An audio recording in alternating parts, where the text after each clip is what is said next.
সেদিন একজন মৌলানা সাহেব এক মাদ্রাসার মুহতামিম, বিশ্বাস করেন আল্লাহর কোরআন সামনে বলতেছি, উনি বলতেছেন, হুজুর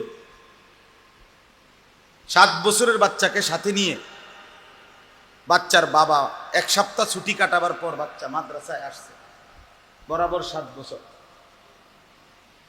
তো আসার সময় থেকেই ওই বাবার বড় মোবাইলটা বাচ্চাটার হাতে, এই যেটা মাদ্রাসায় আসছে। এরপরে মাদ্রাসায় যখন ঢুকছে ওই বাপ, উনি দফতরে অফিসে গিয়া হুজুরদের সাথে হয়তো বাচ্চার হিসাব টিসাব, টাকা পয়সা ইত্যাদি কথাবার্তা বলতেছে, তখনও মোবাইলটা বাচ্চার হাতে। বাচ্চা এটার নিজের রুমে গিয়া মাদ্রাসার তার সমবয়সী আরেকটা 6-7 বছরের বাচ্চারে মোবাইল এটার থেকে দেখাইতেছে। আরেক বাচ্চা গিয়া হুজুরের কাছে বিচার দিছে, হুজুর আইয়া দেখতেছে সরাসরি এই 7 বছরের বাচ্চা কসম উলঙ্গ ছবি, নেকেট ছবি যেখানে দেখায় মোবাইলের যে অপশনে, ওই বাচ্চার এটা শিখাইতেছে এবং দেখায় তার বাবার মোবাইল দিয়ে। একেবারে উলঙ্গ ছবি যেখানে দেখায়।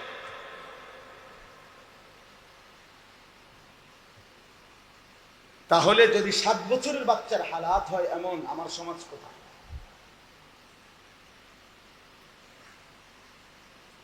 আমার সমাজ কোথায় পড়ছে? বুঝছেন? আমাদের হালাত হলো টেলিভিশনে বলে দিছে, টেলিভিশনের নর্তকী বলে দিছে, টেলিভিশনের অ্যাডভার্টাইজে বলে দিছে বাচ্চাকে কিছুই বলা যাবে না। বাচ্চার তাইলে মেধা বিকাশ হবে না, বাচ্চা ললিপপ খাবে আর জোনাক বাগদাদি হবে। ললিপপ খাইতে খাইতে পৃথিবীর সবচেয়ে বড় আলেম হয়ে যাবে, মোবাইল টিপতে টিপতে। বাচ্চাকে কিছু বলা যাবে না,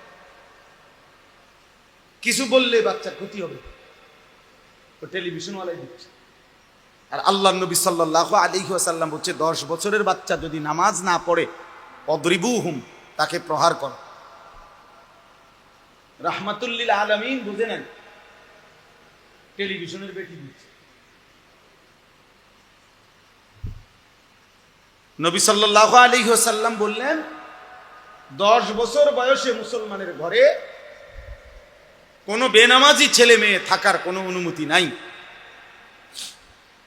যদি থাকে ওই মা বাপ কিয়ামতের দিন আল্লাহর কাছে অবশ্যই জবাবদিহি করবে। তাহলে যিনি রাহমাতুল লিল আলামিন, তিনিও বললেন প্রয়োজনের মুহূর্তে শাসন করতে হবে,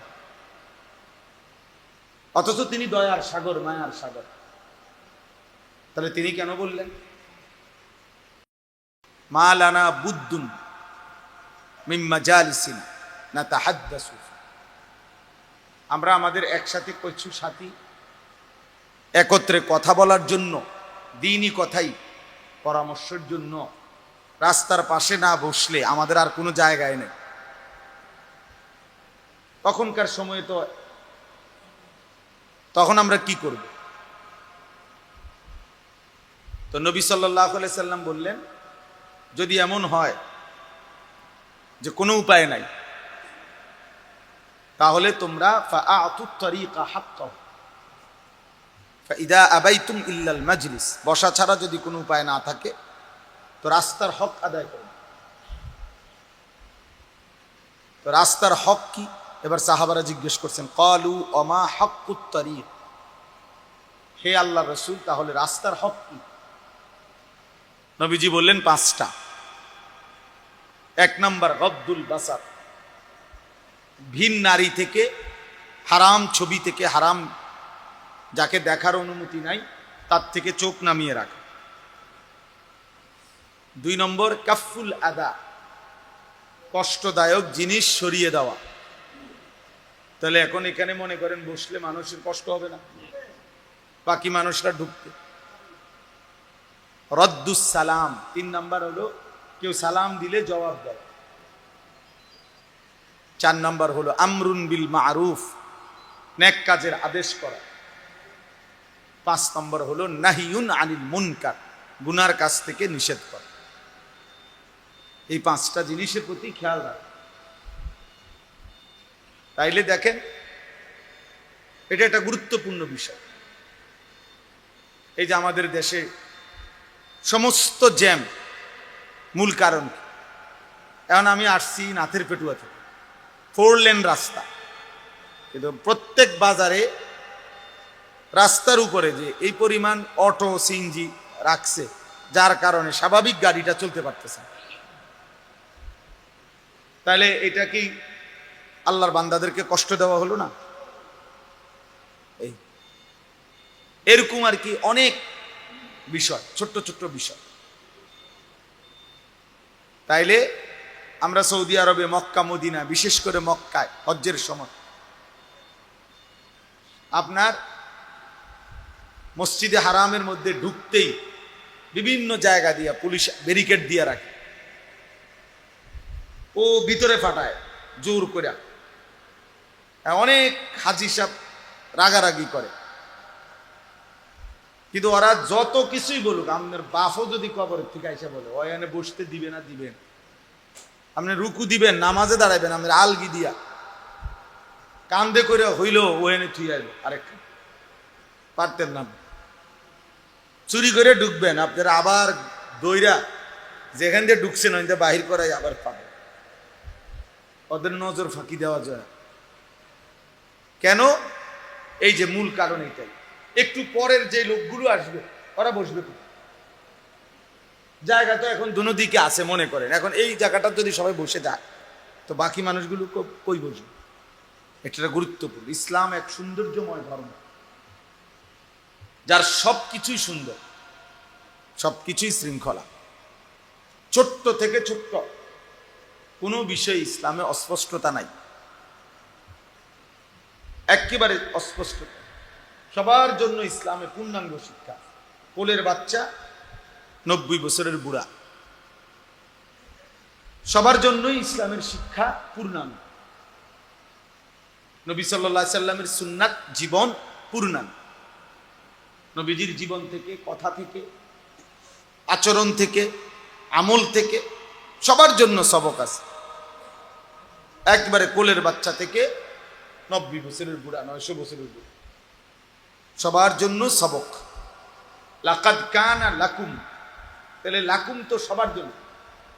আল্লাহ বলছে তোমাদের সকলের জন্যই রয়েছে ফি রাসূলিল্লাহি উসওয়াতুন হাসান, আল্লাহ রাসূলের মধ্যে উত্তম আদর্শ। তো সকলের মধ্যে বাচ্চা আছে না, বুড়া মানুষ আছে না, সকলের, সবার জন্য। এজন্য এটা জরুরি, এটা বহুত জরুরি। ছোট্ট থেকে ছোট্ট বিষয় খেয়াল করা যায়। সবক না দিলে, নগদ সংশোধন না করলে আমরা ভুলে যাই। এতটা ছোট্ট বাচ্চা, এই বাচ্চার বয়স হবে 9-10 বছর, ও আপনার ভিডিও করতেছে।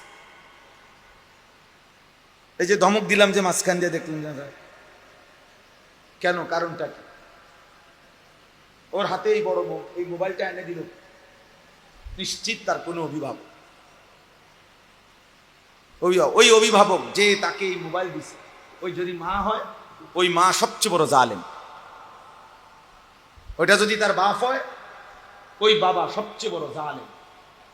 এই সন্তানটাকে বরবাদ করে দেওয়া, নষ্ট করে দেওয়ার পিছনে এই মা বাবার, এই অভিভাবক দায়ী। অভিভাবক দায়ী। কান্দে, কান্দলে কি হইছে? বাচ্চা কান্দলে মরে যায়? মানুষ কান্দলে মরে কোথাও শুনছেন? তো তাহলে কান্দলে সমস্যা, অসুবিধা কোথায়?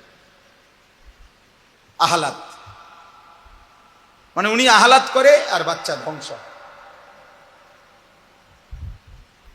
সেদিন একজন মৌলানা সাহেব, এক মাদ্রাসার মুহতামিম, বিশ্বাস করেন আল্লাহর কোরআন সামনে বলতেছি, উনি বলতেছেন হুজুর 7 বছরের বাচ্চাকে সাথে নিয়ে বাচ্চার বাবা 1 সপ্তাহ ছুটি কাটাবার পর বাচ্চা মাদ্রাসায় আসছে, বরাবর 7 বছর। তো আসার সময় থেকেই ওই বাবার বড় মোবাইলটা বাচ্চাটার হাতে, এই যেটা মাদ্রাসায় আসছে। এরপরে মাদ্রাসায় যখন ঢুকছে ওই বাপ, উনি দফতরে অফিসে গিয়া হুজুরদের সাথে হয়তো বাচ্চার হিসাব টিসাব, টাকা পয়সা ইত্যাদি কথাবার্তা বলতেছে, তখনও মোবাইলটা বাচ্চার হাতে। বাচ্চা এটার নিজের রোমে গিয়া মাদ্রাসার তার সমবয়সী আরেকটা 6-7 বছরের বাচ্চারে মোবাইল এটার থেকে দেখাইতেছে। আরেক বাচ্চা গিয়া হুজুরের কাছে বিচার দিছে, হুজুর আইয়া দেখতেছে সরাসরি এই 7 বছরের বাচ্চা কসম উলঙ্গ ছবি, নেকেট ছবি যেখানে দেখায় মোবাইলের যে অপশনে, ওই বাচ্চার এটা শিখাইতেছে এবং দেখায় তার বাবার মোবাইল। একেবারে উলঙ্গ ছবি যেখানে দেখা।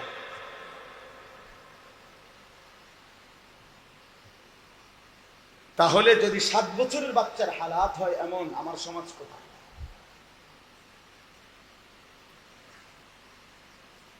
আমার সমাজ কোথায় পড়ছে? বুঝছেন? আমাদের হালাত হলো টেলিভিশনে বলে দিছে, টেলিভিশনের নর্তকী বলে দিছে, টেলিভিশনের অ্যাডভার্টাইজে বলে দিছে বাচ্চাকে কিছুই বলা যাবে না। বাচ্চার তাইলে মেধা বিকাশ হবে না, বাচ্চা ললিপপ খাবে আর জোনাক বাগদানি হবে। ললিপপ খাইতে খাইতে পৃথিবীর সবচেয়ে বড় আলেম হয়ে যাবে, মোবাইল টিপতে টিপতে। বাচ্চাকে কিছু বলা যাবে না, কিছু বললে বাচ্চার ক্ষতি হবে, তো টেলিভিশনওয়ালাই দিচ্ছে। আর আল্লাহ নবী সাল্লাল্লাহু আলাইহি ওয়াসাল্লাম বলছে 10 বছরের বাচ্চা যদি নামাজ না পড়ে অদ্রিবুহুম, তাকে প্রহার করো। রাহমাতুল লিল আলামিন বুঝে নেন, টেলিভিশনের বেটি দিচ্ছে। নবী সাল্লাল্লাহু আলাইহি ওয়াসাল্লাম বললেন 10 বছর বয়সে মুসলমানের ঘরে কোনো বেনামাজি ছেলে মেয়ে থাকার কোনো অনুমতি নাই।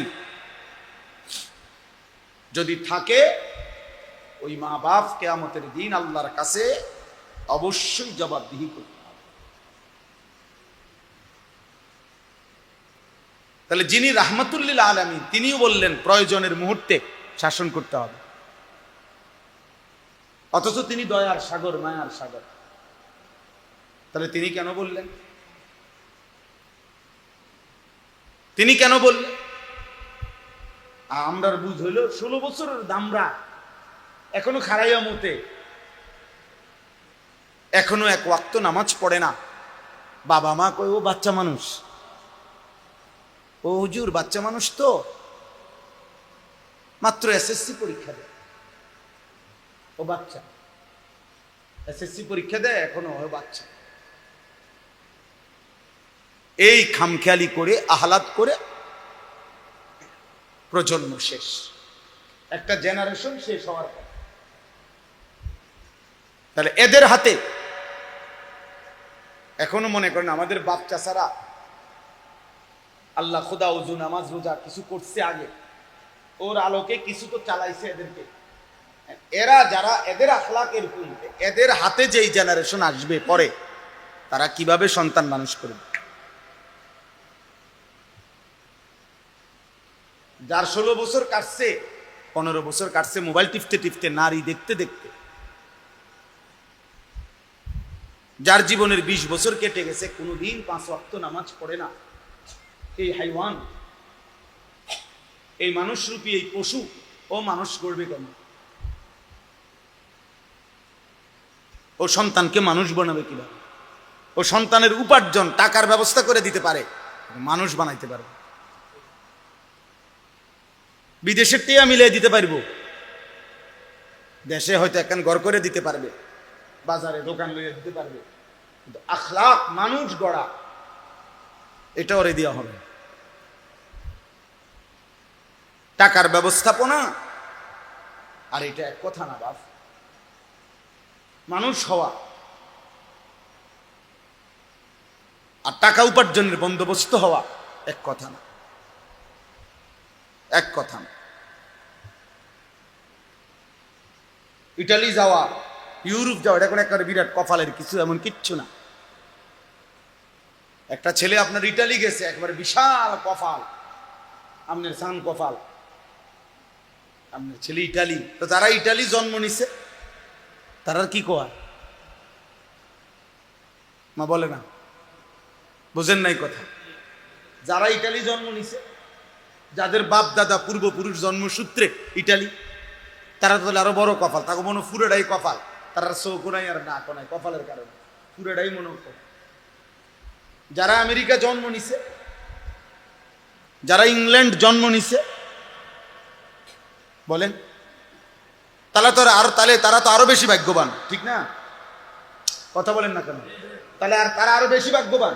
তো এই কাফেররা ভাগ্যবান, এই ইহুদিগুলো ভাগ্যবান, এই খ্রিস্টানগুলো ভাগ্যবান। তো তাইলে এটা গৌরবের কি আছে? বেশি টাকার ব্যবস্থা হইলে মুমিন সফল, এটা কে বলছে? বলেন এটা কোন ভিত্তিতে?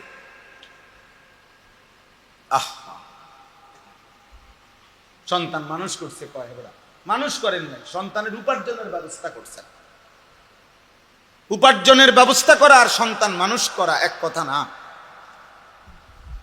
টাকার অঙ্কে মানুষ হয় না, আখলাকের দ্বারা মানুষ হয়, আখলাকের দ্বারা। হযরতে বেলাল তো মদিনার মধ্যে গরিবই ছিলেন, মদিনার অধিবাসী ছিলেন না, চেহারায় তো কালো ছিলেন, হাবশী গোলাম ছিলেন, কিন্তু আল্লাহ তাআলা বলছেন বেলালের মধ্যে যেহেতু তাকওয়া বেশি, তোমাদের পুরা কুরাইশের সকলের চাইতে বেলাল দামি বেশি। ইন্না আকরামাকুম ইনদাল্লাহি আতকাকুম, এই আয়াত সরাসরি হযরতে বেলালের জন্য নাযিল হয়েছে। প্রথম হযরতে বেলালের প্রশংসা করতে গিয়ে আল্লাহ খোদ কোরআনের আয়াত নাযিল করছে। এই বেলাল এই মসজিদের মুয়াজ্জিন, আল্লাহ বলছেন তোমাদের মধ্যে সর্বোত্তম সম্মানিত ওই ব্যক্তি যে যত বেশি, সবচেয়ে বেশি আল্লাহকে ভয় করে। বেলালের কলিজায় আল্লাহর ভয় আছে, অতএব সে আকরাম, সবচেয়ে সম্মানিত। সম্পদ না থাক, সম্পদ না থাক, আজ আমরা বারবার আপনাদের কাছে আমরা এটা বলি,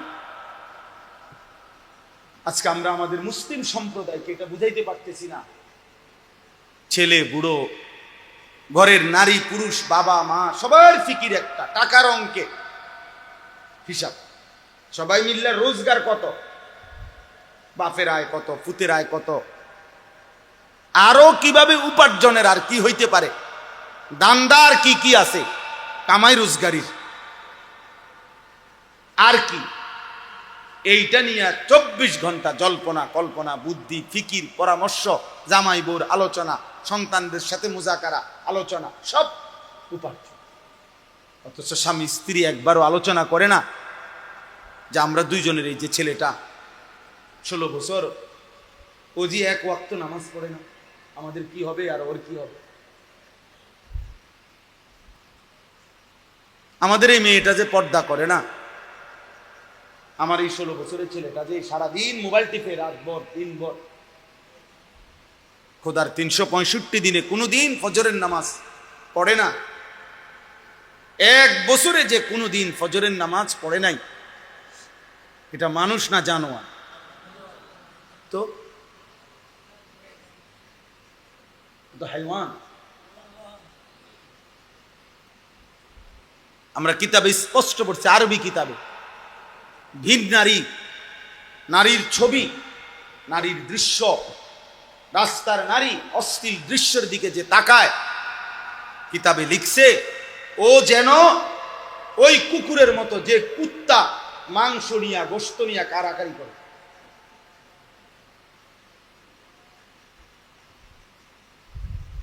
ও সেই কুকুর, এবার বুড়া হোক আর জোয়ান হোক, আমি হই আর আপনি হই,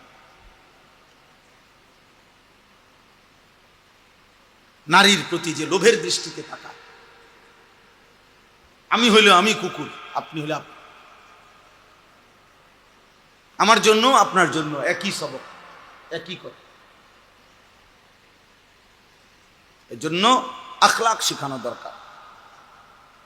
নিজেরা যদি সন্তানদের দিকে নজর না দেন, ফেরেশতা এসে ঠিক করে দিবে, এটা না। আরেকবার আবু বকর সিদ্দিক, ওমরে ফারুক কবর থেকে এসে ঠিক করে দিবে না রে বাপ। এই গুনার মতো সমাজ, চারিদিকে এই নাফরমানির সমাজের মধ্যেই আমার সন্তানের দিকে আমি নজর রাখতে হবে, আমাকে চেষ্টা করে যাইতে হবে। ফাকাতিল ফি সাবিলিল্লাহ, নবীজিকে আল্লাহ বলছে, বন্ধু আপনার সাথে যদি কেউ যুদ্ধ না করে আপনি একাই যুদ্ধ করবেন। কোরআন শরীফের সূরা নিসার মধ্যে ফাকাতিল ওয়াহিদ মুযাক্কারে আযাব, আপনি একাই লড়াই করবেন, একাই, কেউ নাই, অসুবিধা নেই।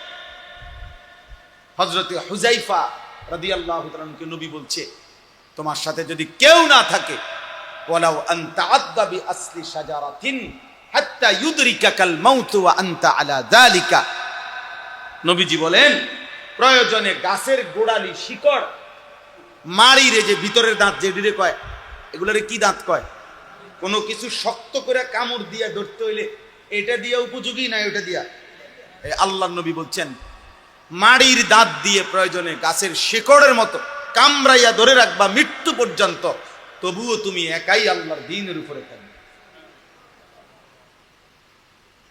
এই সমাজের সবাই টেলিভিশন প্রত্যেকের ঘরে কিনা লাইছে, এই কারণেই আমি কিনতে হবে না, প্রয়োজনে 1 কোটি মানুষের ঘরে কিনুক, আমি আমার আল্লাহর হুকুম মানি, আমি কিনবো না। সাফ কথা। প্রয়োজনে 10,000 টাকার ব্যবসা করুন, প্রয়োজনে পান বেচা খাইলাম, কিন্তু এরপরও আমি হারাম উপার্জন করব না। এটা মুমিন,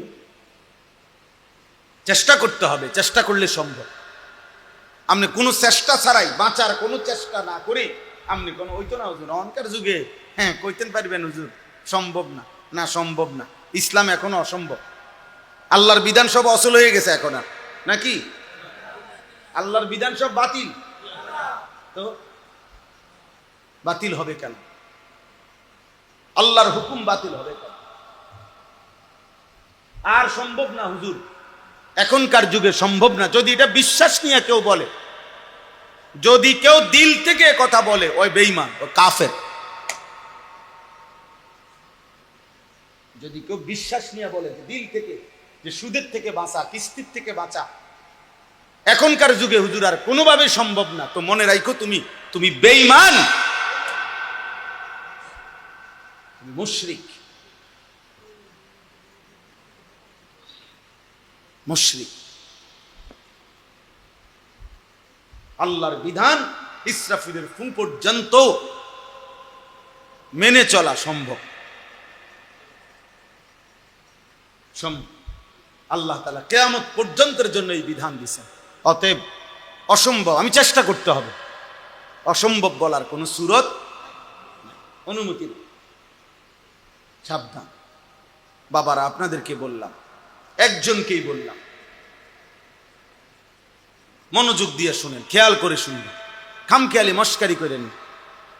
শেষ বয়স্ক লোকরা পান খাইতে খাইতে শেষ করে দিবেন, এত মামুলি মনে করেন। আখেরাত পান খানান, আপনি বইয়া বইয়া পান খাইবেন আর বন খাইবেন আর চা খাইবেন আর গপ মারবেন, সুন্দর সুন্দর কথা কইবেন চা দোয়ানে বইয়া। হ্যাঁ, আখেরাত আপনার মামার শ্বশুর বাড়ি, আখেরাতে তো মামুলি। হাসরের মাঠ ফুটবল খেলার মাঠ বলেন চাচা, হাসরের মাঠ কি খেলার মাঠ?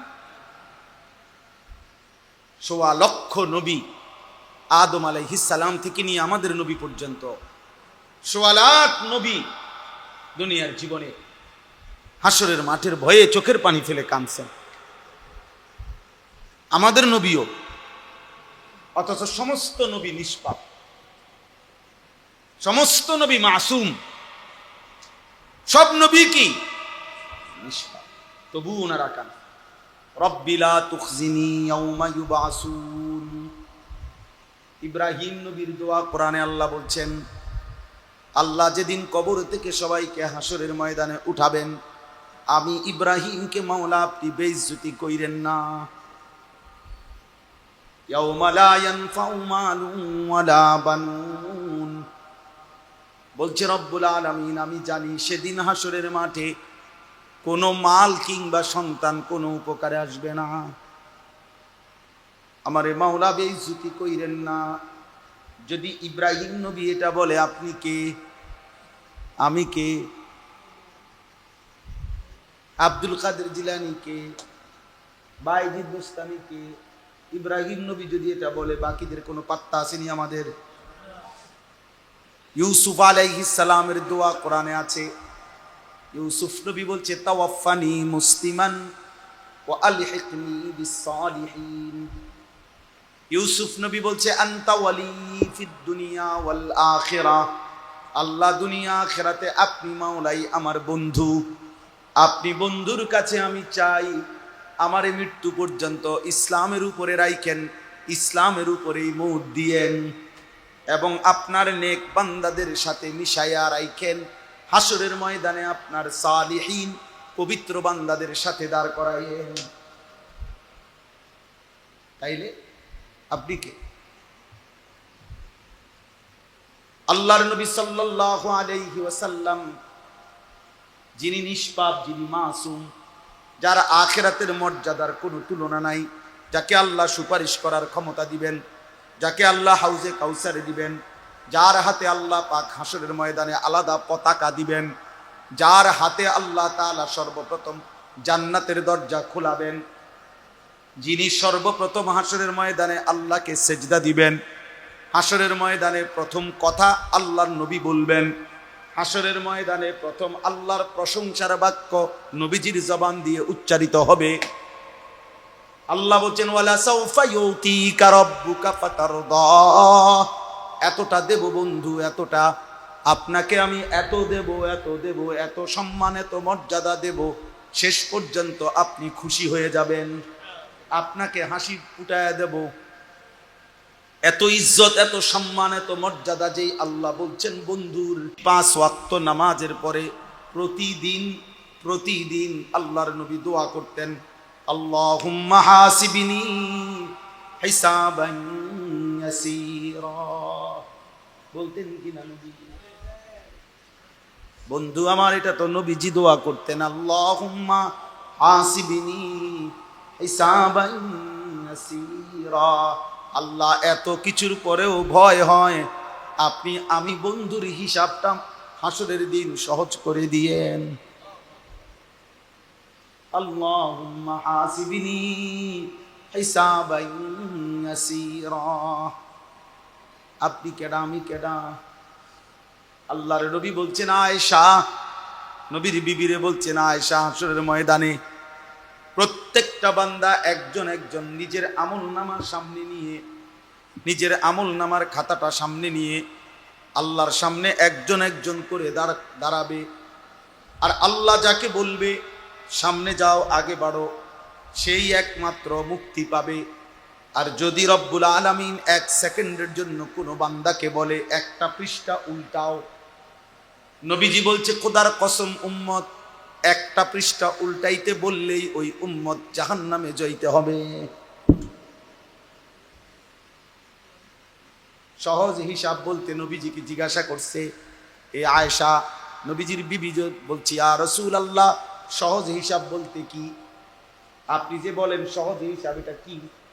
আল্লাহর নবী বললেন, আল আরাজু ফাকাত। আল আরাজ, আরাজ মানে পেশ করা, পেশ করা। রব্বুল আলামিন, এটা আমার আমল নাম। আল্লাহ তাআলা তাকায় বল, ওকে, আগে বাড়ো,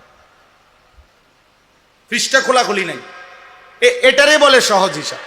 শুধু আল্লাহর সামনে দাঁড়াবে, আমল নামাটা ধরবে, আল্লাহ তাকাইয়া বলবে আগে বাড়ো, এই লোক শুধু জান্নাতে যাবে। আর যাকে বলবে দাঁড়াও, একটা পৃষ্ঠা উল্টাও, মান নুকিশা, নবীজি বলছে, যারই 1 পৃষ্ঠার হিসাব চাইবে ওরেই আযাব ভোগ করতে। এজন্য বাপ, দোস্ত আমার, বন্ধু আমার, চাচারা, বাবারা, আমি আপনাদেরই সন্তান। অতএব আমরা সবাই মিলে এটা ভাবা দরকার। আমাদের এই কিশোর নওজোয়ান ছেলেদেরকেও ভাবানো দরকার, ফেরানো দরকার, আরো দরকার, আল্লাহর কথা আরো দরকার, দুয়ারে দুয়ারে দরকার, হ্যান্ড মাইক দিয়ে বলা দরকার। উঠানে উঠানে উঠানে উঠানে মুসলমানের মা বোনদেরকে বলা দরকার, নারীদেরকে বলা, বোনেরা খুব বেশি বেসামাল, খুব বেশি 16 বছর যেই স্বামী, 18 বছর যেই স্বামী কলিজা পানি কইরা, রক্ত পানি কইরা, একটা একটা ঘাম ঝরাইয়া একটা একটা টাকা বিদেশ থেকে পাঠাইছে, প্রতিটা টাকার পিছনে প্রবাসীর কি পরিমাণ ঘাম মিশে আছে, সেই ঘামের কষ্টের টাকা বুক বাইন্ধা প্রবাসী পাঠায়, আর প্রবাসীর স্ত্রী আর সন্তান বাজারে বাজারে ঘুরে, সন্তান সারা রাত মোবাইলে উলঙ্গ ছবি দেখে, বেডি ফুরা গেরা মারে। বেডিরে চিনে না বাজারে এমন কোন অটোর ড্রাইভারও নাই, বেডিরে চিনে না এমন কোন সিএনজির ড্রাইভারও নাই। আহ আয় ওনার ওনার জামাই বিদেশ, ওনার মোবাইল 3টা, হেবুডির মোবাইল 3টা, ওনার জামাই বিদেশ, হাঁটে যে মনে হয় যেন নবাব সিরাজউদ্দৌলার না। লজ্জায় পুরুষ পুরুষ এক সাইডে জায়গা। আগে তো আজীবন ছিল আমাদের মা চাচিদের আমলে, যে আমাগো মা চাচিরা রাস্তার এক পাশে কোনো সময় কোনো কারণে শতভাগ ঢিলে ঢালা বোরকা পরার পরেও একটা ছাতা রাখতেন হাতে। আমি তো দেখছি, আমার বয়স তো 900 বছর নাকি, আমি তো দেখছি ছাতা রাখতেন রাস্তার এক পাশে, কোনার আরেক দিকে ফিরা মহিলারা দাঁড়ায় থাকতো যতক্ষণ পুরুষ পার না হয়।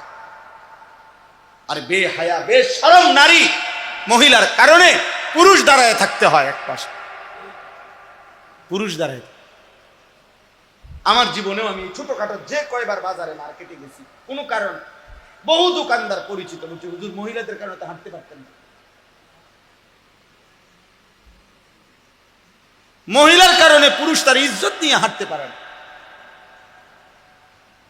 কোন মহিলা যদি বলে সব মহিলা এরকম না, আমি কি আপনার কইছি নি, আপনি চেতেন কা, আপনি ভালো হইলে তো ভালো, কথা বুঝেন নাই? আমি কি বলছি নি সব মহিলা? আপনার যদি এরকম ভালো হন, পর্দানসীন হন, তাহলে আপনি চেতার দরকার। আর যদি আপনি বেহায়া হন, বেপর্দা হন আপনার, তাহলে আপনার বলবো না কেন, আপনাকে বলবো না কেন বলেন? এই জন্য বললাম আব্দুল কাদের ভাই ফিকির করেন, আরো ফিকির, উম্মতের দুয়ারে দুয়ারে আল্লাহর কথা পৌঁছাইতে হবে। 6 মাসে 9 মাসে একটা মসজিদ দিয়ে হবে, সবসময় পরিচিত বক্তা হইতে হবে এটা জরুরি না। আপনি বলবেন, একা বলেন, একজনরে বলেন যে বাপ আমার মনের কথা তুমি করতে শোনো, আল্লাহর কথা বলেন, ওনারে একজন চাচারে বলেন, একজন ভাইকে বলেন। এই জাতি বাঁচাইতে হইলে আমাদের এখন আর গুনাহের স্রোত চলতেছে, গুনাহের তুফান চলছে, তুফান চলছে, দিন নাই, রাত নাই, সকাল নাই, দুপুর নাই। এই নজর, এই চোখ সারাক্ষণ, কিছু অপদার্থ মানুষের জীবনটা সারাক্ষণ মোবাইল, সারাক্ষণ জীবনের একটাই স্বপ্ন, একটাই আশা আকাঙ্ক্ষা, মোবাইল। সারাটা দিন ওজিফার মতো সারাদিন মোবাইলে, যেখানে যাবে, এটা মসজিদ, হুজুর, পাবলিক, চতুর্দিকের যেখানে সারাক্ষণ তার কাজে, নিজের চুল, নিজের লেবাস, পোশাক, মোটরসাইকেল, যখন যেখানে আসে, হাঁটতেছে, খাইতেছে, ঘুমাইতেছে, কথা বলতেছে, হাসতেছে, সব কিছু ইবলিস শয়তান তারে বলে দিছে, শয়তানে, যে তোর দায়িত্ব হলো যেটা করস এটা তোর ফেসবুক আব্বারে জানাইতে হবে, এটা তোর বাপ, তোর আমল নামা মূলত রেডি করতেছে ফেসবুকে, তোর জীবনের সবকিছু সংরক্ষণ করছে ইউটিউব আব্বায়, ওনে জানা, হাসলেও জানাবি, কাঁদলেও জানাবি। আফসুসের আফসুস, জলজ্জান্ত মানুষ পুড়ে যায়, বাকিরা সবাই ভিডিও দেয়। এই নোয়াখালীর ওই লোক শুনেন না, যে প্রবাসীর 7 জন সদস্য যে মাইক্রো যে পানি পড়ে গেছে, একজন প্রবাসীর পরিবারের 7 জন মারা গেছে, যে শুনছেন না কয়দিন আগে, এই ওনার সাক্ষাৎকার আমি নিজে শুনছি। ওই প্রবাসী লোকটা বলতেছে, আমি এই আমার লোকগুলোকে বাঁচাবার জন্য, ভিতর থেকে বের করাবার জন্য পুকুরের পারে কত মানুষরে চিল্লাইছি, কাকুতি মিনতি করছি, সবাই ছবি উঠাইতেছে, কিন্তু কেউ আমার সাথে আগাইছে। এত নিকৃষ্ট মানুষ, এত নিকৃষ্ট।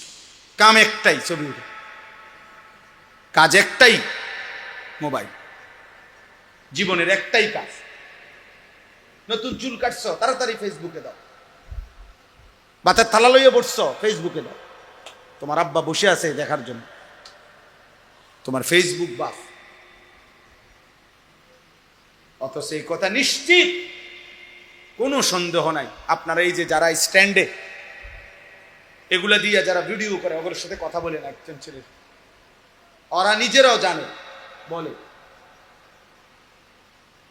ইহুদিদের বিরুদ্ধে, দুশ্মনের বিরুদ্ধে এক বিন্দু অতিরিক্ত কিছু বললেই তারা তাদের এই চ্যানেলগুলো বন্ধ করে দেয়, কমায়া দেয়, বিভিন্ন রকমের বাধাগ্রস্ত করে।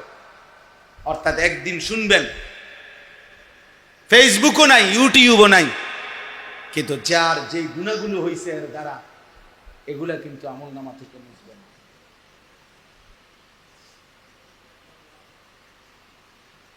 একদিন ঠিকই ফেসবুক থাকবে না, ইউটিউব থাকবে, টেলিগ্রাফ এখন আর নাই। কত কিছুই ছিল, ফিতাওয়ালা ক্যাসেট এখন আর নাই। তাহলে ফিতাওয়ালা ক্যাসেটে যেই মহিলারা গান গাইতো আগের, সেই গায়িকারা, ওই ফিতাওয়ালা ক্যাসেটগুলো তো এখন আর নাই, কিন্তু ওই মহিলার ওই গুণাগুলো, বুঝেন নাই কথা? ফিতাওয়ালা ওই নাচ গান ধুমধারাক্কা, ওই ফিতাওয়ালা ক্যাসেট তো এখন আর নাই, কিন্তু গুনাহ, গুনাহ। অতএব দোস্ত, এই পৃথিবীর এই প্রযুক্তি, আধুনিকতা একদিন থাকবে না, এটা সত্য, কিন্তু গুনাহ থেকে যায়। হাশরের ময়দানে ওয়াকুল্লা ইনসানিন আলজামনাহু তায়রাহু আলা উনুকি,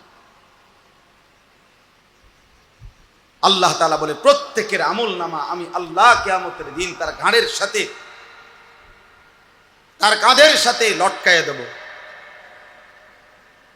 আমাদের দেশে বিভিন্ন অফিস, কোম্পানিতে, প্রতিষ্ঠানে বাচ্চাদের গলার মধ্যে রশি দিয়া এরকম আইডি কার্ড ঝুলাই দেয় না? রব্বুল আলামিন বলে আমি তার পুরা জিন্দেগীর আমলনামা এভাবে ঝুলিয়ে দেব। অনুখরিজু লাহু ইয়াউমাল কিয়ামাতি কিতাবান ইয়ালকাহু মানশুরা, কিয়ামতের দিন আমি আল্লাহই তার আমলনামা তার সামনে খুলে দেব। পড়ো বান্দা, ইকরা কিতাবাক, তোমার আমলনামা তুমি পড়ো। আজ তোমার হিসাবের জন্য তুমি যথেষ্ট।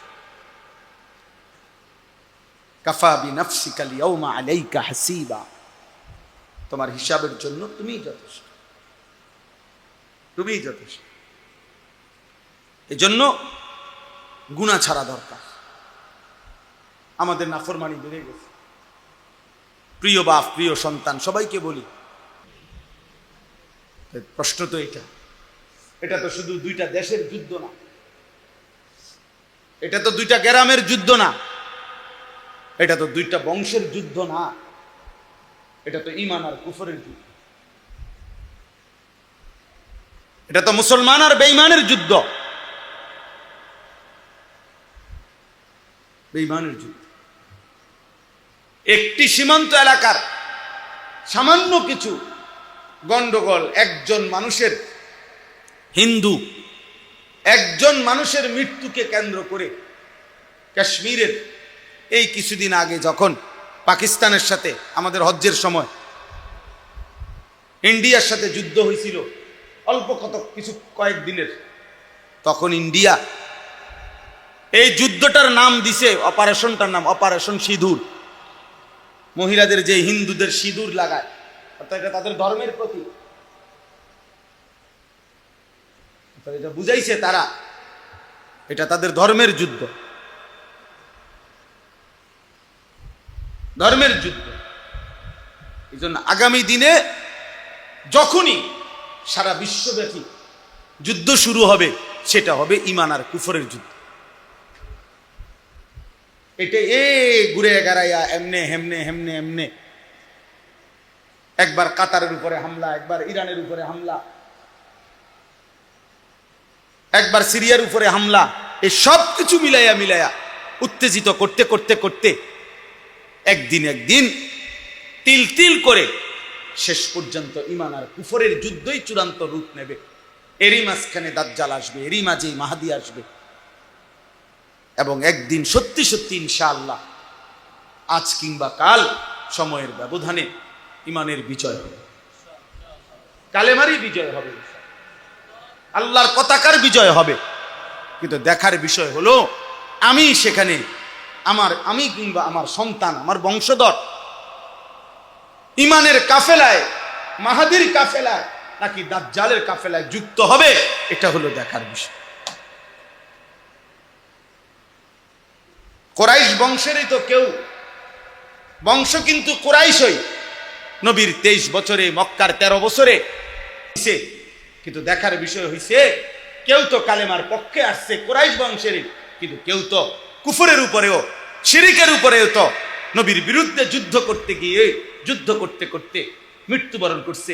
ওরাও তো কুরাইশ বংশের, এরাও তো কুরাইশ। আবু বকর যেমন কুরাইশ বংশের, আবু জাহেলও তো কুরাইশ বংশের। বুঝেন না হিসাবটা? তবে দেখার বিষয় তো হলো আমি কিংবা আমার সন্তান, আমার বংশধর আগামী দিনে ঈমানের পক্ষে থাকবে না কুফরের পক্ষে, ইসলামের পক্ষে না বেঈমানের পক্ষে, মাহদীর পক্ষে না দাজ্জালের পক্ষে। এর জন্য যদি যথাযথ প্রস্তুতি, আমি যদি আমার স্ত্রী সন্তান, ওই দেখেন ওই অপদার্থ দেখেন, ওই আবার ব্যাটকায় মাতালের মতো, মানে এই যে মোবাইল টিপতেছে, একেবারে বাস্তবতা এটা, এদের ব্রেনে কোনো কাজ করে না, এটা জানেন না ভাই। ও একজন না, ওরা এই প্রজন্মটাই প্রতিবন্ধী হয়ে যাচ্ছে, এই মোবাইল প্রজন্ম প্রতিবন্ধী হচ্ছে, অর্থাৎ এদের ব্রেন টোটাল কিছু কাজ করে। এখানে যদি আব্দুল কাদের জিলানী এসে বসে, ও ওর কাজ করে, কোনো ভদ্রতা, কোনো আখলাক, যে কে বাবা, কে বয়স্ক, কে আলেম, এটা মসজিদ, তারপরে এখানে দিনই কথাবার্তা হইতেছে, কিছুর কোনো, ওর মনে যেটা করে, এটা প্রতিবন্ধী, এটা প্রতিবন্ধী হওয়ার চিহ্ন। টোটাল ব্রেন বিশ্বাস, গুনাহ মানুষের আকল নষ্ট করে, দিমাগ নষ্ট করে, স্বাস্থ্য নষ্ট করে, খাবারের চাহিদা নষ্ট করে, ইবাদতের আগ্রহ নষ্ট করে, জ্ঞান বুদ্ধি লোপ পায়, চেহারা কালো হয়ে যায়, অন্তর অন্ধকার হয়ে যায়, সত্য মিথ্যা, সুস্থ অসুস্থতা, বিবেক বুদ্ধি পার্থক্য করার অনুভূতি থাকে না। এগুলো কিতাবের কথা। যার কারণে ও রাস্তার পাশে পেশাব করে, অথচ এখান দিয়ে শত শত অটো যায়, সিএনজি যায়, মানুষ যাইতেছে, কিন্তু ও মনে করছে না আমার পরিচয় এদের সাথে না, আমার পরিচয় এখানে যেহেতু আরেকটা কুত্তা পেশাব করে, অতএব আমি আরেক জানোয়ার, আমিও পেশাব করি। বুঝেন নাই হিসাব? আমি মানুষের সম্প্রদায়ভুক্ত নই, আমি জন্তু জানোয়ারের সম্প্রদায়ভুক্ত। ওই পশু যেমন পেশাব করে কোন রকম ঢিলা কুলুক, পানির কোনো প্রয়োজন নাই, এই পশুও পেশাব করে সেই টান দিয়া হাঁটতেছে। বাহ, হাতের আঙ্গুলের মধ্যে কি পেশাব লাগলো না কি লাগলো, এত কিছুর দরকার? আমি তো ইনসানের কাতারে না, আমি তো, আমার তো কোনো নামাজ নাই, আমার তো কোনো সেজদা নাই, আমার তো কোনো সৃষ্টিকর্তা নাই, আমার কোনো ওযুর দরকার নাই, আমার আল্লাহ নাই, খোদা নাই, আমার নামাজ নাই, সেজদা নাই, কাজে আমার হাতে মুত লাগলে কি নাকে মুত লাগলে, আমার তো পাক নাফাকের কোনো দরকার না, পাক নাফাকের পেরেশানি তো আমাদের, আমরা নামাজ পড়ি। আমারও না টেনশন, লুঙ্গি ঠিক মতো গুছিয়ে রাখতে হইব, ডিলা কুলুক নিতে হইব, আমারও না টেনশন। নামাজির না এটা টেনশন, বেনামাজির টেনশন কি?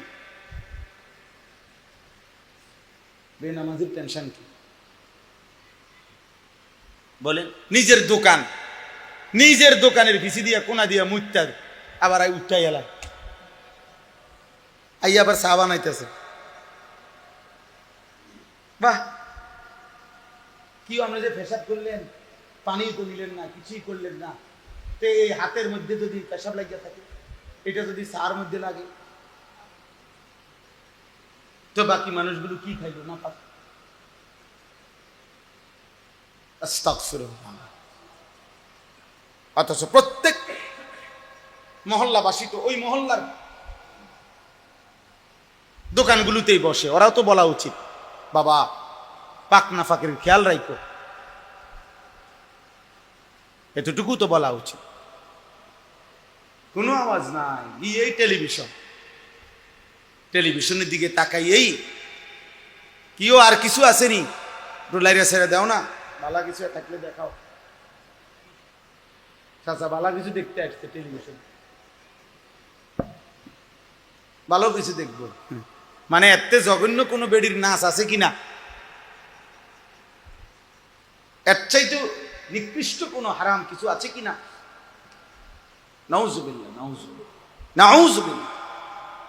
অতএব বাপ, আজকে যে আয়াত আমি পড়েছি, এই আয়াতের মূল বক্তব্য হলো আল্লাহ তাআলা বলছে, বান্দা মোমেন তুমি আমার, তুমি ইমানদার, তুমি ইমানদার, তুমি মোমেন, তুমি মুসলমান। আমি তোমার কাছে আদেশ করছি, তোমার কাছে আমি আল্লাহ আদেশ করছি, তোমার নজর, তোমার চোখ হেফাজত করো, চোখ নামাও ভিন নারী থেকে, নারীর ছবি থেকে, নারীর দৃশ্য থেকে, নারীর নাচ, নারীর অশ্লীল ছবি, নারীর অঙ্গভঙ্গি, মোবাইলে হোক আর রাস্তায় হোক, চলার পথে হোক, বাড়িতে হোক আর উঠানে হোক, যে নারী দেখা তোমার অনুমতি নাই, হারাম। যে নারীর দিকে তাকানো তোমার জন্য নিষেধ, তার থেকে তুমি চোখ নামো। আজকে আমাদের হালাত হলো, আমাদের একটি অঙ্গ চোখ, মানব দেহের একটি অঙ্গ না, এই একটি অঙ্গ দ্বারা একটা যুবক এই চোখটা দ্বারা এই মোবাইলের সুবাদে যে পরিমাণ গুনাহ করছে, তার একটি অঙ্গ, আহা এবার কল্পনা করেন তার বাকি সারা অঙ্গের হালাত কি। 30 বছর ধরে যিনি টানা টেলিভিশন দেখতেছেন, আপনি ইনসাফ করে ভাবেন তো আপনার এই শুধু একটি অঙ্গ, 2 চোখের জমানো গুনাহ কি পরিমাণ।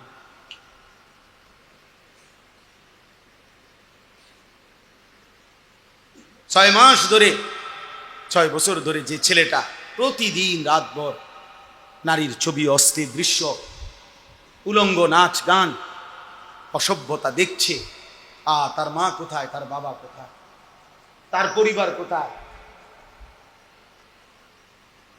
তারে ফিরাবে কে, তারে বাঁচাবে কে, তারে জাহান্নাম থেকে ফিরাবে কে? বলে বাবা হয়তো বাজারে তার ঘাম বাইয়া বাইয়া পড়তেছে, একটা একটা টাকা, কতবার এরকম গামছা দিয়া হয়তো বাফে, কতবার ঘাম মুচ্ছা এরপরে টাকাগুলো গুনছে। আমি সেদিন দেখছি ভাই, সিমেন্ট নামাইতেছে বস্তা, একটা লোক ট্রাকে, আমি তাকায় রয়েছি তার দিকে, বিশ্বাস করেন আব্দুল কাদের ভাই, তার সারাটা শরীর ঘামে ভিজা, মনে যেন সে পানির মধ্যে একের সোজা এরকম ভিজে গেছে, চেহারাটা ঘামে, একটা একটা বস্তা সিমেন্ট এই ট্রাকটার থেকে নামাইয়া যে গোডাউনে রাখতেছে, কি পরিমাণ ঘাম ঝরতেছে লোকটা। তাহলে একটা বস্তা নামাইয়া গোডাউনে রাখলে হয়তো সর্বোচ্চ 10 টাকা ধরে নিলাম, এর বেশি না। তাইলে 50টা বস্তা যদি লোকটা নামায় তাহলে 500 টাকা, কিন্তু 500টা টাকা কামাই করতে গিয়া 50 বস্তা সিমেন্টের জন্য তাকে 50 বার কোমরটা বাঁকা, নলে বস্তাটা নিব কেমনে? 50 বার তার কোমরটা বাঁকা হয়ে গেছে 10 টাকার জন্য, প্রতি 10 টাকার জন্য। এই ঘামে ভেজা 500 টাকা নিয়ে যখন সে ঘরে আইসা দিল, এমন রক্ত ভেজা ঘামে ভেজা টাকা দিয়া জমানো তার বাবার সেই টাকা, সন্তান নামের ওই জানোয়ার ওই টাকা দিয়ে সারা রাত মোবাইলে উলঙ্গ ছবি দেখে।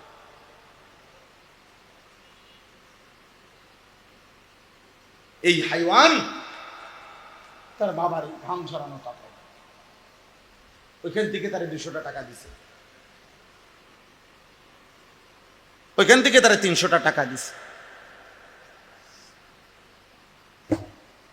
আর ও সারা রাত অশ্লীল ছবি দেখে দেখে বাবার এই ঘামে ঝরা টাকা শেষ করেছে।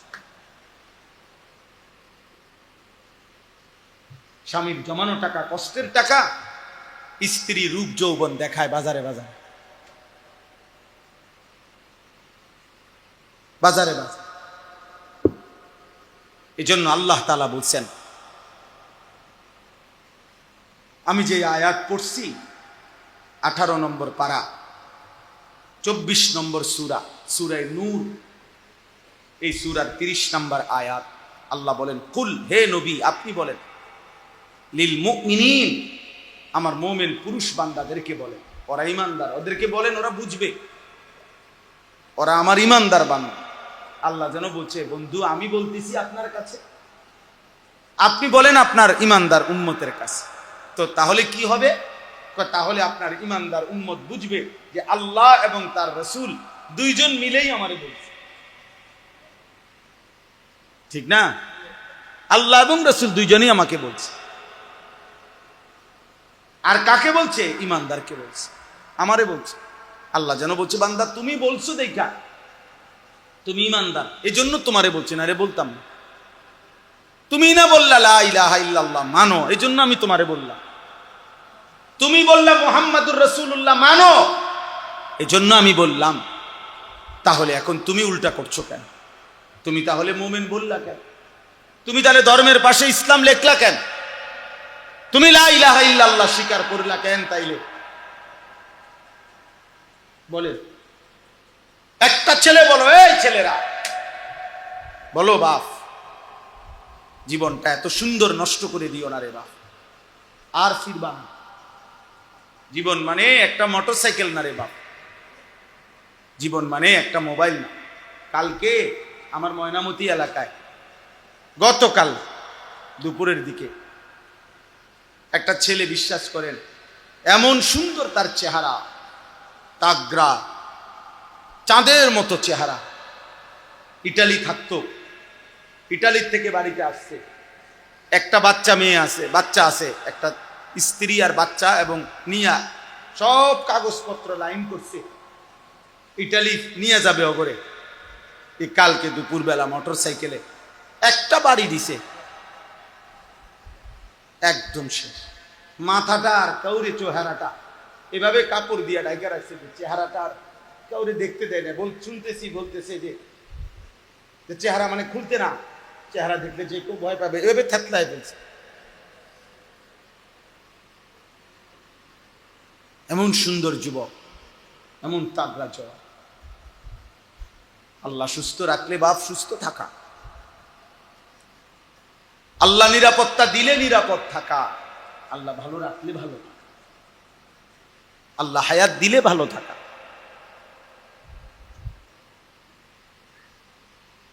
ইয়াকুলু আহলাকতু মালাল লুবাদা, আল্লাহ বলে, আমার নাফরমান বান্দা বলে, আমি দুনিয়া বেঁচে থাকার জন্য অনেক টাকা খরচ করেছি।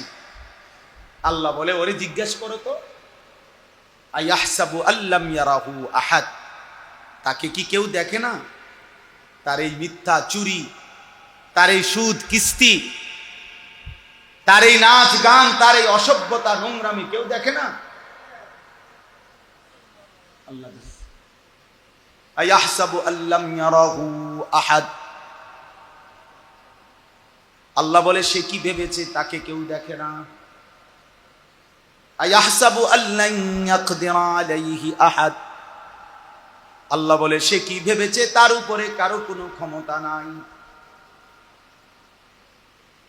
তাইলে বন্ধু কলাপসিবল গেট নিরাপত্তা দেয় না, SS5 এর গেট নিরাপত্তা দেয় না, 1 লক্ষ টাকার সেগুন কাঠের দরজা নিরাপত্তা দেয় না, সিসি ক্যামেরা নিরাপত্তা দেয় না, নিরাপত্তা দেয় আরশ আজিমের মালিক আল্লাহ। কে? তিনি নিরাপত্তা দেয়। ওই যে স্কুলের মাইলস্টোন, স্কুলের বাচ্চারা যেদিন ছোট্ট ছোট্ট অবুঝ বাচ্চাগুলো মারা গেল, জ্বলে গেল, সেদিন ওই স্কুলে সিসি ক্যামেরা ছিল না? তোরা মরলো কেন?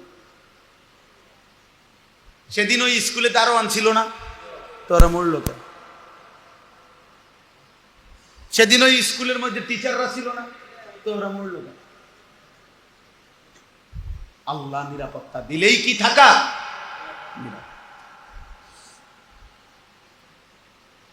বাস্তবতা এটা। একটা ছেলে হলেও বুঝবা কেন নষ্ট করছো যুবক? 1 ওয়াক্ত নামাজ পড়তে মন চায় না, এটা মুসলমানের বাচ্চা, এটা মানুষের বাচ্চা। কোনদিন ফজরের নামাজ পড়তে মন চায় না, এটা মানুষের বাচ্চা। এটা মুসলমান এত নিকৃষ্ট হয় কিভাবে? 1 ফোঁটা ঈমান যার কলিজার মধ্যে আছে, সে আল্লাহকে এভাবে ভুলে যাবে? ভুল তো হইতে পারে, হোঁচট খাইতে পারে। একটা মানুষ চলার পথে ফিসলা খাইতে পারে, এই স্বাভাবিক। তার মানে কি রাস্তায় ফিসলা খাইয়ে পড়ছি, অতএব এখন আর উডাউডির নাম নাই, রাস্তাতে উঠতে থাকুন নাকি? তাহলে ভুল হইতে পারে, আমল ছুটে যাইতে পারে, গুনাহ হইতেই পারে, কিন্তু তাই বলে কি গুনার উপরে 30 বছর? বুঝেন নাই আমার কথা? একজন মুসলমান মিথ্যা বলবে 30 বছর, একজন মুসলমান সুদ খাবে 30 বছর, একজন মুসলমান প্রতিদিন গালি দেবে, প্রত্যেকদিন বিড়ি সিগারেট খাবেন, আপনি ডেইলি টেলিভিশন দেখবেন, আপনি প্রত্যেকদিন কথায় কথায় গালিগালাজ করবেন, আপনার স্ত্রী প্রতিদিন বেপর্দা চলবে, এটা মুসলমান? তাহলে হুঁচট খাইতে পারেন, পিছলা খাইতে পারেন, ভুল হইতেই পারে, গুনাহ হইতেই পারে, তাই বলে লাগাতার? আল্লাহ আমাদেরকে হেফাজত করে। এজন্য আল্লাহ তাআলা বলেন, কুল্লিল মুমিনিনা ইয়াগুদ্দু মিন আবসারিহিম। বন্ধু, আপনি সমস্ত মুমিন পুরুষদেরকে বলুন, ইয়াগুদ্দু মিন আবসারিহিম, তারা যেন তাদের চোখ নামিয়ে রাখে ভিন নারী থেকে, হারাম দৃশ্য থেকে, যা দেখার অনুমতি নাই। কারো সতর দেখার অনুমতি নাই, কারো পুরুষেরও সতর দেখার কি নাই, তো তার থেকে যেন চোখ নামিয়ে, নারীর থেকে যেন চোখ নামিয়ে রাখে। বাচ্চা যেই ছেলের প্রতি আকর্ষণ বোধ হয়, শাহওয়াত জাগে, তার থেকেও যেন চোখ নামিয়ে রাখে। ওয়াহফাজু ফুরুজাহুম, আল্লাহ তাআলা বলেন, এবং তাদেরকে বলেন তারা যেন তাদের লজ্জাস্থানের হেফাজত করে। জিনা, ব্যভিচার এবং নিজের হাত, নিজের লজ্জাস্থানের নাপাক ব্যবহার এবং যেই কোনো ধরনের লজ্জাস্থানের গুনাহ, তার থেকে যেন বাঁচিয়ে রাখে। আল্লাহ বলছে, এতে কি হবে? বলে হুজুর এটা কেন বললেন? এই যেটা ইসলাহি মাহফিলের জন্য বললেন। কেন জানেন? এরপরে শব্দ দেখেন, যালিকা আজকা লাহুম। আল্লাহ তাআলা বলেন, এই 2 কাজের মধ্যে হলো আমার ইমানদার বান্দার সবচেয়ে বড় ইসলাহ, সবচেয়ে বড় পবিত্রতা। আল্লাহ বলে, চোখ হেফাজত করবে, লজ্জাস্থান হেফাজত করবে, আমি আল্লাহ ওয়াদা দিলাম তার পুরা অন্তর 100% পবিত্র করে দেব। যালিকা আজকা, আজকা ইসমে তাফদীল, 100% পবিত্র। চোখ নামাও, দিল সাফ, লজ্জাস্থান হেফাজত করো, দিল সাফ। যালিকা আজকা লাহুম, আল্লাহ বলেন এটাই হচ্ছে সবচাইতে বড় অন্তরের পবিত্রতা। হ্যাঁ, অনেক ভদ্রলোক আছে না, বাটপার কয় যে অসুবিধা নাই, একসাথে চলে ফিরে, ভিতর ভালো থাকলে ভিতর ভালো, আল্লাহ বলছে চোখ হেফাজত করলে আমি আল্লাহ ভিতর ভালো করে দেব। আল্লাহ বলছে লজ্জাস্থান হেফাজত করলে আমি ভিতর ভালো করে দেব। উনি বলছে আমি দেখতে থাকি নারী, আমি মেয়ে দেখতে থাকি, মহিলার লগে একসাথে চলাফেরা করি, একত্রে চাকরি বাকরি করি, আমার ভিতর পরিষ্কার, ভিতর পরিষ্কার, ঝামেলা নাই। মাশাআল্লাহ, একটা আল্ট্রাসাউন্ড দিয়ে একটু আম করে আপনার ভিতরটা একটা আল্ট্রাসোনোগ্রাফি করেন, এটা রিপোর্টটা কিন্তু দিলে ভালো আছিল, নাহলে আপনি খরচ না দিলে আমি খরচ দিব। আমার পরিচিত হসপিটাল আছে, লাকসামও আছে, কুমিল্লাও আছে। হ্যাঁ, নারী দেখবেন, ছবি দেখবেন, আর দিল পবিত্র থাকবে, হবে না? আল্লাহ বলছে হবে না, আল্লাহ বলছে হবে না। যালিকা আযকা লাহুম ইন্নাল্লাহা খাবীরুম বিমা ইয়াসনাউন। আল্লাহ তাআলা বলেন তোমরা যেই কোনো কৌশলে, বান্দা একাকী, গোপনে, সংগোপনে, পাহাড়ের গুহায়, পাহাড়ের চূড়ায়, জঙ্গলের গভীর কোণে, সাত্যবক জমিনের নিচে, সাগর মহাসাগরের তলদেশে, যেখানেই যা করো না কেন, যত গোপনে, রাত গভীরে, রাত 2টায় লাইট বন্ধ করে, দরজা নিভাইয়া, কানের মধ্যে ইয়ারফোন লাগাইয়া, চারিদিক নিস্তব্ধ করে, দরজা জানালা চিৎকারি লাগাইয়াও যদি নারী দেখো, ছবি দেখো, মোবাইলের অস্থির দৃশ্য দেখো আর হারাম করো, আল্লাহ বলেন খোদার কসম বান্দা আমি কিন্তু সব খবর রাখি।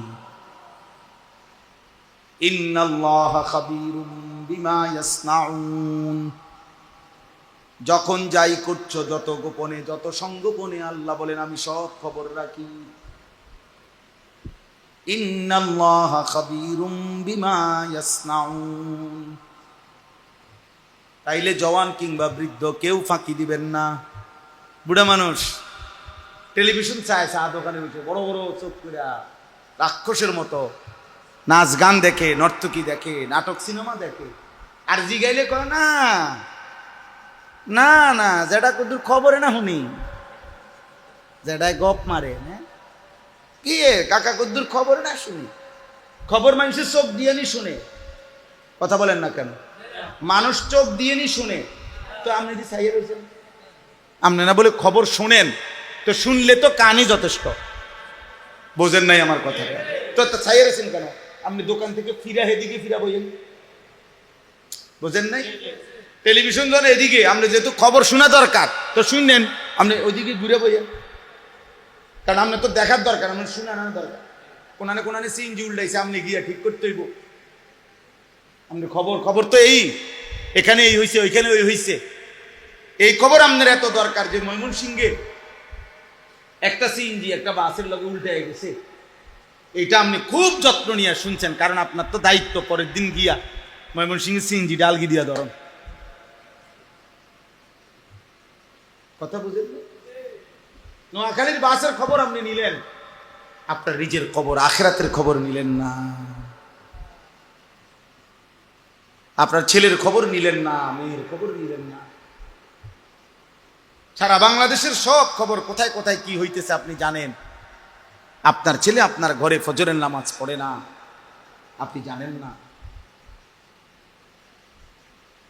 আপনি মস্কারি করেন, আপনার পুত্রের বউ, ছেলের বউ প্রত্যেক দিন বেপর্দা, আপনি বোঝেন না। আপনি বসে বসে আপেল খান আর মালটা খান, পান খান আর গপ মারেন, হ্যাঁ গপ মারেন। আল্লাহর রহমতে আপনার দোয়ায়, 10 জনের দোয়ায় হুজুর খাস দোয়া করেন, কদ্দুর বিল্ডিং এর কাম ধরছি, আল্লাহ যেন সব কাম সহজ করে দেয়, খাস দোয়া করতে, মানে জাতা দিয়া দোয়া করবে, আল্লাহ যাতে বিল্ডিং এর মধ্যে একটা ফুটা কোনো অসুবিধা না। বিল্ডিং বালু, বাড়িওয়ালা আমারে বুঝাইতেছে একজনে, হুজুর প্রত্যেকটা বালু দোয়া করেন, প্রত্যেকটা বালু আস্তরের, প্রতিটা বালু ধুইয়া শুকাইয়া এরপরে আস্তর করছে, বালু আগে ধুইয়া লইছে। তা আমি বললাম ভাই মাশাআল্লাহ, আমি বুঝলাম বালু ধুইয়া নিছেন যাতে বালুর মধ্যে কোনো বালু না থাকে। মানুষ কোনো কিছু ধোয় কি কারণে? যাতে কি না থাকে, তো বালু, তো বালু আপনি ধুইয়া লইছেন যাতে বালু না থাকে।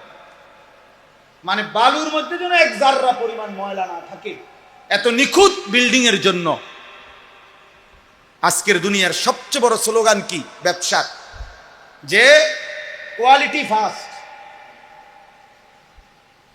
এটা হলো পৃথিবীতে বর্তমান আধুনিক ব্যবসার সবচেয়ে বড় স্লোগান। অর্থ হলো কোয়ালিটি, মান, গুণগত মানের ব্যাপারে নো কম্প্রোমাইজ। কোয়ালিটি, গুণগত মানের ক্ষেত্রে কোনো ছাড় নাই।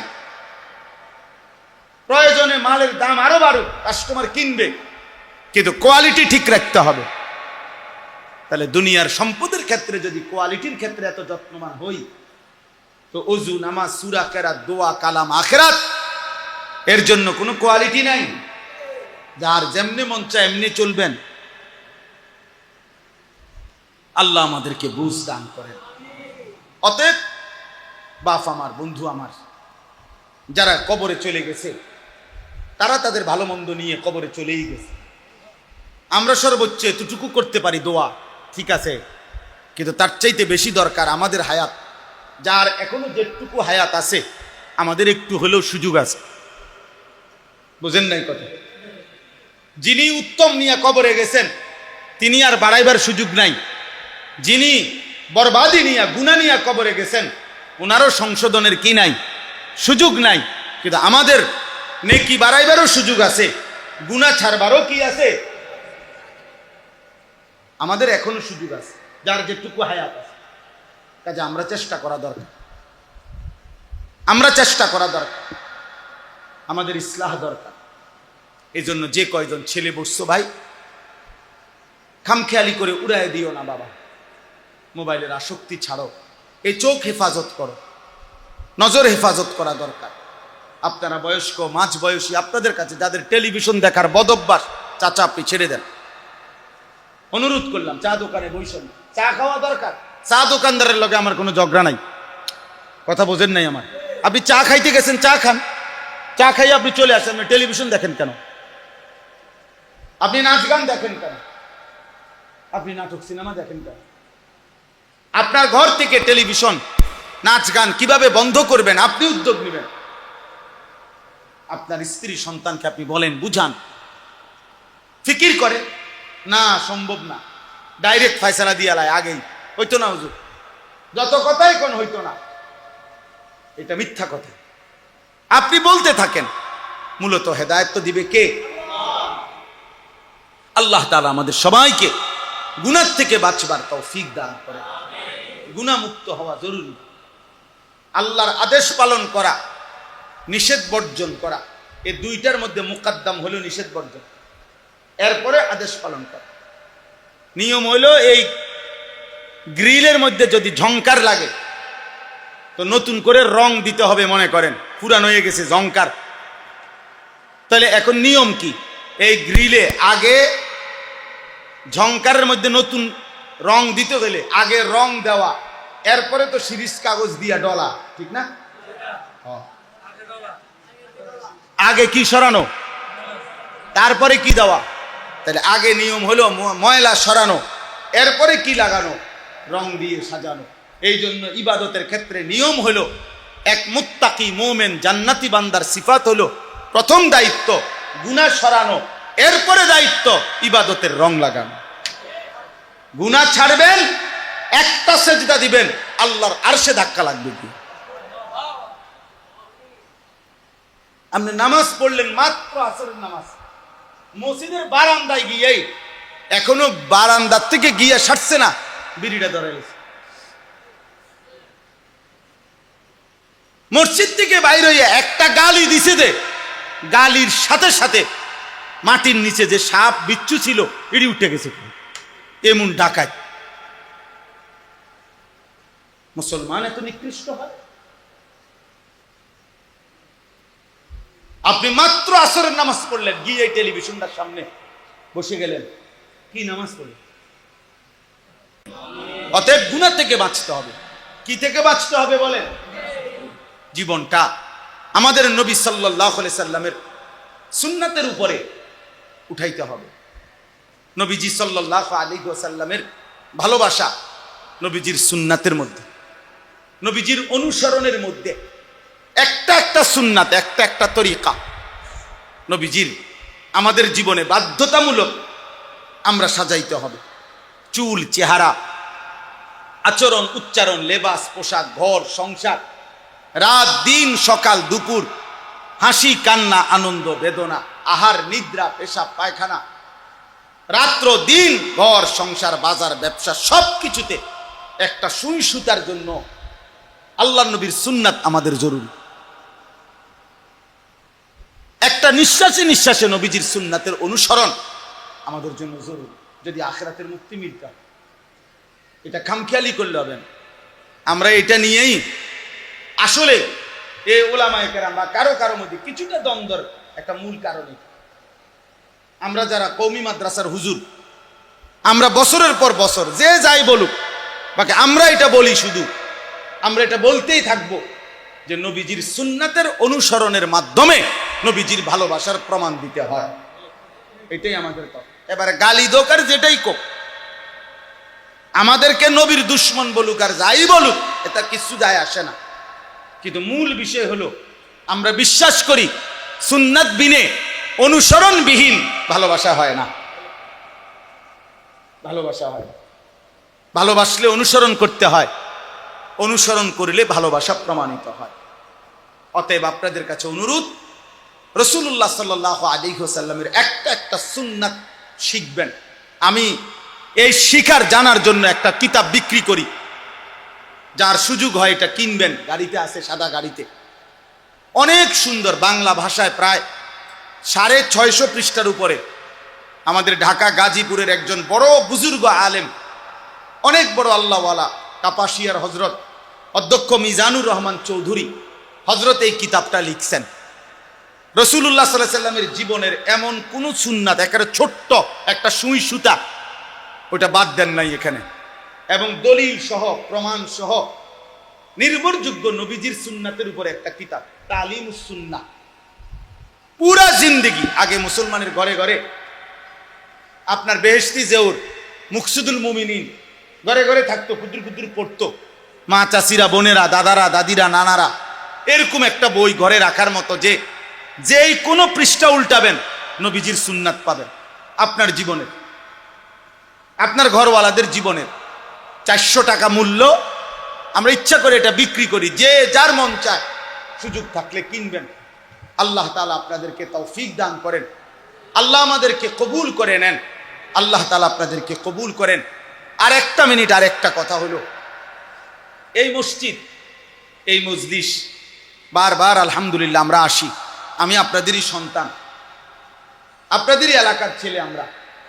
আমার জীবনের একটা বড় ফিকির, আমার জিন্দিগির একটা আশা তামান্না, যে আমি এমন একটা বড় প্রতিষ্ঠান করতে চাচ্ছি, যেখানে একদিকে ছোট বাচ্চারা ধারাবাহিক মাদ্রাসায় পড়বে, আরেকদিকে মুসলমানের সর্বস্তরের স্কুল, কলেজ, ইউনিভার্সিটি, দিন মজুর, ঠেলাওয়ালা, কুলিওয়ালা, অশিক্ষিত, মূর্খ, সাধারণ মানুষ, বুড়া, জোয়ান, সব শ্রেণীর মুসলমান সারা বছর যে যতক্ষণ সময় নিয়ে আসুক, 3 ঘন্টা হোক আর 30 ঘন্টা হোক, 1 দিন হোক আর 30 দিন হোক, 1 মাস হোক আর 1 বছর হোক, যে যেটুকু সময় নিয়ে আসবে, দিন শিখবে, অজু, নামাজ, সূরা, কেরাত, দোয়া, কালাম শিখবে।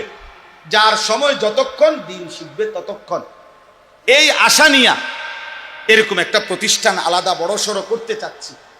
আমার কুমিল্লা ক্যান্টনমেন্ট, আমি একটা বড় জায়গা কিনছি, প্রায় 94.5 শতক জায়গা, 1 একরের মতো। এই প্রায় 2.5 কোটি টাকা দামের এই জায়গাটা আলহামদুলিল্লাহ আল্লাহর উপরে ভরসা করে কিনছি, এই উদ্দেশ্যে যে মুসলমানের বহুমুখী আমাদের কিশোর যুবক, আমরা আলহামদুলিল্লাহ গত মাসে প্রায় 350 স্কুল কলেজের যুবককে, 30 বছরের নিচে 15 থেকে 350 ছেলেকে আমার মাদ্রাসায় 3 দিন রাইখা অজু, নামাজ, সূরা, কেরাত শিখাইছি। আবার নভেম্বর মাসের 6, 7, 8 আবার হবে 3 দিনের কোর্স।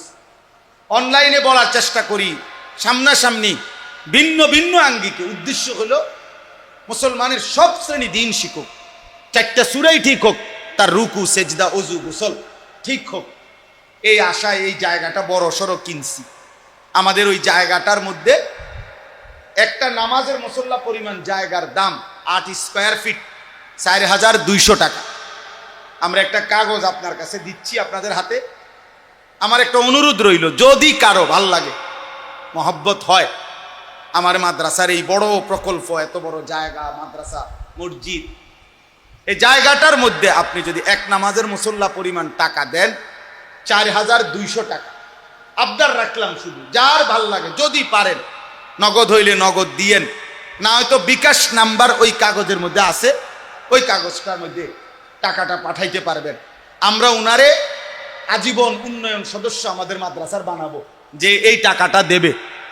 প্রতিটা দোয়ার মধ্যে আপনার নাম, ইনশাআল্লাহ আপনার অংশগ্রহণ থাকবে।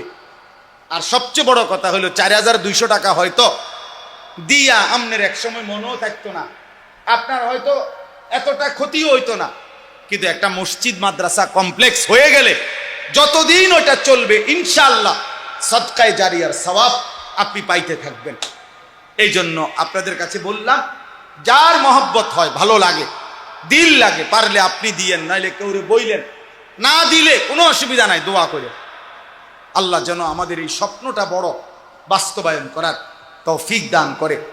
যেমনে পারেন আমি অনুরোধ করলাম, কোনো এক আল্লাহর বান্দা, অনেকের প্রবাসী ছেলে আছে, বাবা আছে, ভাই আছে, আপনি যদি 4,200 টাকা অংশগ্রহণ করেন, পৃথিবী আপনার নাম না নিল, আরশের গায়ে যে নাম উঠে, আল্লাহ তাআলা নেকি দিতে, আল্লাহ তো কখনো ভুলবে না। ভুলবে কখনো মনে করেন? আল্লাহ তাআলা আমাদেরকে তৌফিক দান করেন, নিজেদের ছেলে মেয়ের ঈমান আমলের দিকে আরেকটু নজর দেন। শুধু ভাত মাছ, শুধু বিল্ডিং, শুধু বিদেশ, শুধু জায়গা জমি, এতটুকুর হিসাব মিলাইয়া কবরে যাইয়েন না। স্ত্রী সন্তানের নামাজ, ইবাদত, হালাল হারাম, এই হিসাব কইরা কবরে যাই। আল্লাহ তাআলা আমাদেরকে তৌফিক দান করেন, কবুল করেন। আজকের এই সুন্দর আয়োজনের মধ্যে রব্বুল আলামিন বরকত দান করেন।